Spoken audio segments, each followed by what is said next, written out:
So, I have not slept in, what is it? I don't know. When did we leave? 2 days? 2 days. I'm wearing the same clothes I left Australia in. I feel bad for the missus who has to put up with my smell right now. I'm going to tell you the entire story. I'm going to ask you to share it. Share this out everywhere, because as we saw with the beginning part of this story, and this is just the continuation of the Jim Jeffries expose. We see with the beginning part of this story, the mainstream media ignored it. Now on this one, it's even worse. I've just touched down in Australia and I've opened my news, and I can see that Channel 10 here in Australia has run a story. It's a smear campaign against myself and Sydney, a hit piece. Now at the end of their own story, it says they've requested comment from Avi, but never heard back. That's why they didn't include my responses. I was in detention. They know that. They just wanted to publish a hit piece, and they did so. And they can honestly say they tried to get a comment from me, but I didn't answer. So I need your help. Make sure to spread this true story far and wide. I'm going to start from the beginning, and bear with me. I told you I haven't slept in 2 days. I stink, and you're not going to smell it. Luckily, you're not going to smell it through the camera, but I'm a little bit scattered. So I'm going to go from the first moment. As you all saw, witnessed, following the video of Jim Jeffries and Comedy Central, the defamatory piece that they put up, I decided we're going to go on a tour against the fake news in America, taking Sydney Watson with me. Everything was going to plan. We had a great flight. We finally we landed in LA. Okay, we were going to go. Our itinerary was like this: we were going to LA, landing in LA. We were going to pass immigration, all that, catch a flight to New York, then to Washington, and then to LA. We were going to go to Comedy Central in New York. We were on a few shows, including Dave Rubin's show. We were going to go to Jim Jeffries' show in Maryland, next to Washington. It was all ready to go. When we arrived in LA, it was packed. We went through lined up for the visas. I'm talking a lot, aren't I? I'm not. Is it bad? Should I start again? No. It's all right. Bear with me, all right? This is unfair because I've decided I have to do it immediately because of just opening my phone and seeing what the fake news is already starting to write. I need the truth to be out first. So the real narrative, the true narrative is out there before the fake news gets to dictate what's going on, gets to make up my story and the reality I've been through in the last 2 days. So we went through the line. We waited, I don't know, it was about 45 minutes to just get to the counter if anyone's been through LAX. We get to the front of the counter. Obviously, Sydney's in one line, I'm in another one. Now they pull up my passport, look at it, something's obviously come up on the screen. The border police there tells me to come with him quickly, go to a back room. I'm following him. There's a manager there going, "Oh, Mr. Yamini needs," and I could see that my name sounded a bit familiar, but fair enough, went with him. The superior officer took me to another, and on the way I'm talking to him, I go, "Oh, is something wrong? Is there any problem here?" "Oh, no, not a problem. You're on the visa waiver program. You were here 6 months ago on this same visa waiver program. There was no problem. I think we need to just update some details on your visa waiver program." "No worries, fair enough." I said, "I was here like 6 months ago on this same thing. Nothing's changed." For anyone that understands the visa waiver program, as an Australian, if you qualify for it online, you can literally come into the States. They give you 2 years. You can come in and out as much as you want on that program without actually having to obtain a proper visa.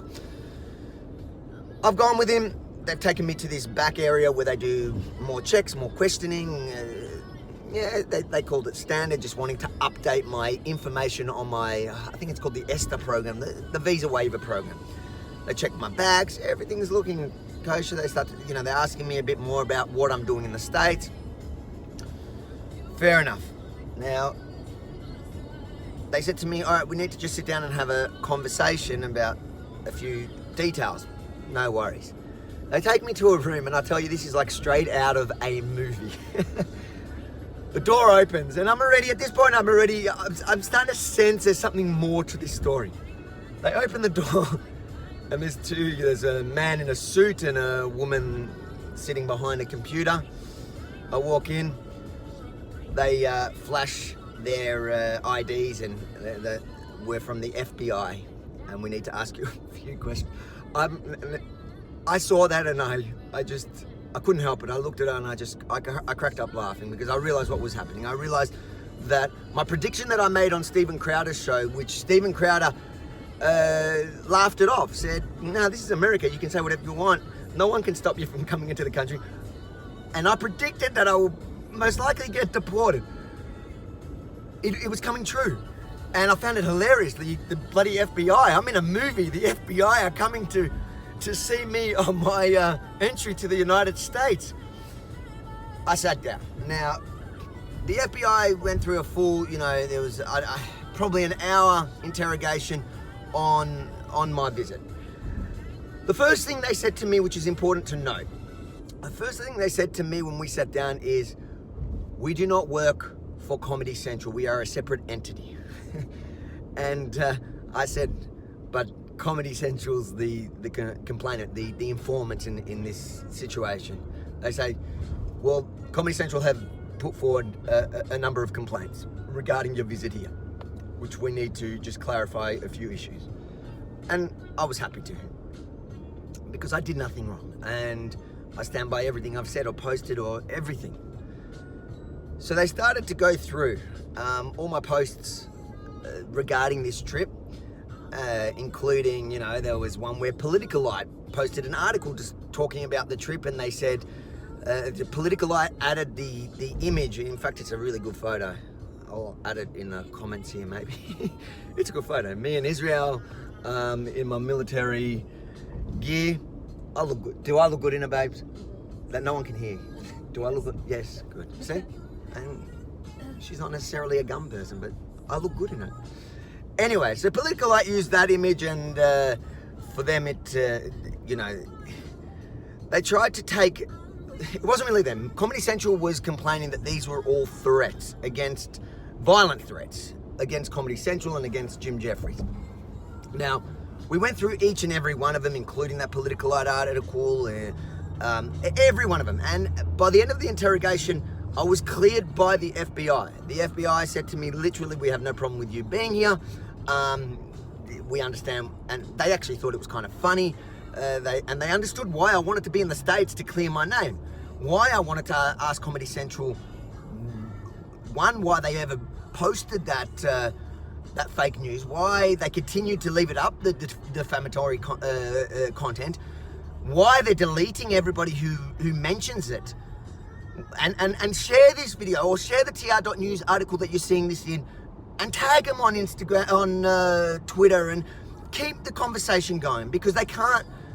This is all it is. This whole story is. It is Comedy Central once again trying to shut down this story, trying to sweep it under the carpet, trying to get rid of it and shut me up. So the more you share it and the more you talk about it, the better it is. The better they'll see that they cannot actually win this. But the FBI, by the end of it, said that they're going to tell the Customs and Immigration that they think I pose no threat. They did tell me, when you're doing whatever you're doing here, just be mindful that whatever language you use in your comments, that Comedy Central can't take it as, twisted as a threat, as a violent threat, or a threat to violence against them, or we're gonna have to track you down again. And I said, no worries, but you can see, they cleared everything I said. Nothing was a threat to violence. I've never been violent. In fact, they were starting to ask me about my Israeli military service and whether I'm gonna obtain weapons in America I said to them, the biggest weapon I have is here right now in my bag. It's a microphone and camera. That is the only weapon I use. That is the only weapon I need to expose Comedy Central and Jim Jeffries. I didn't use guns. It was laughable and sad at the same time. It was surreal that I was sitting there being questioned in such a manner. But I was cleared. And let's and when the media, whichever media is watching this now, ask the FBI.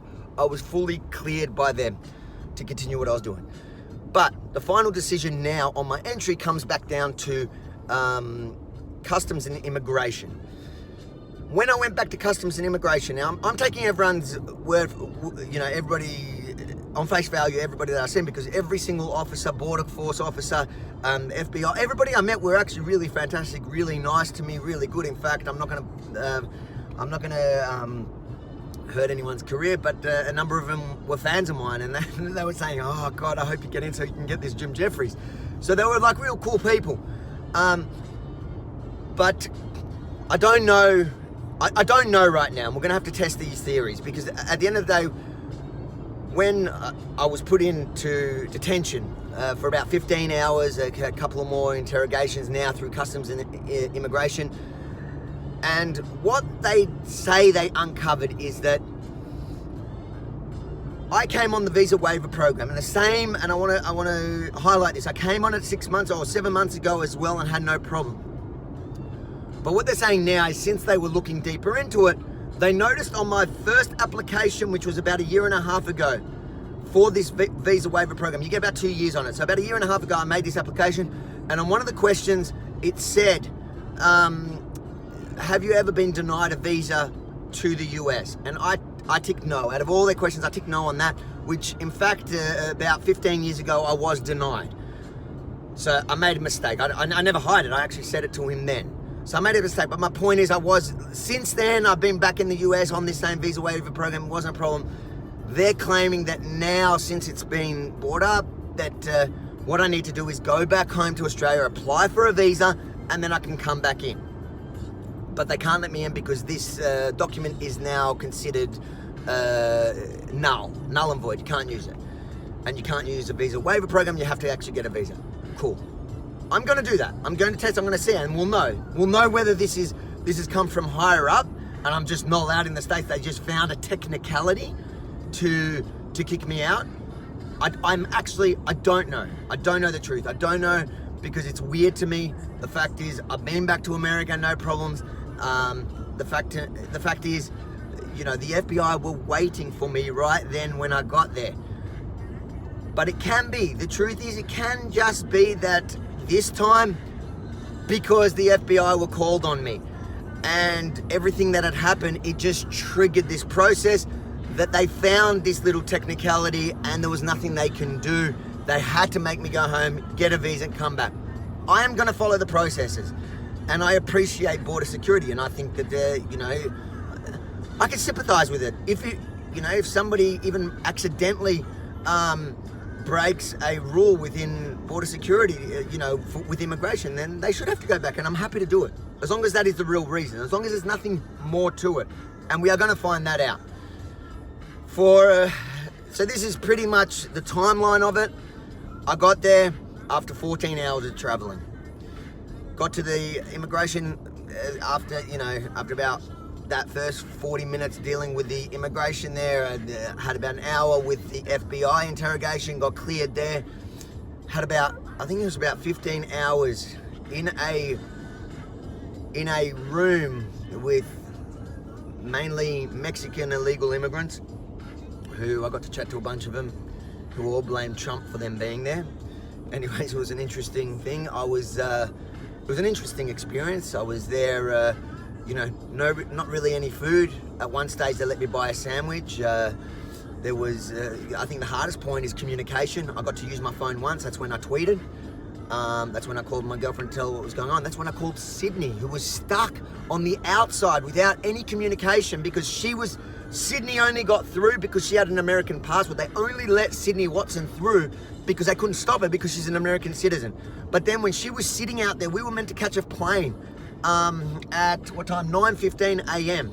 She was sitting out there till about 1 p.m. not knowing what was going on, and I was her travel partner, and there was no way to communicate it to her until I finally got that one phone call at about 2 or 3 p.m. I think it was American time, LA time.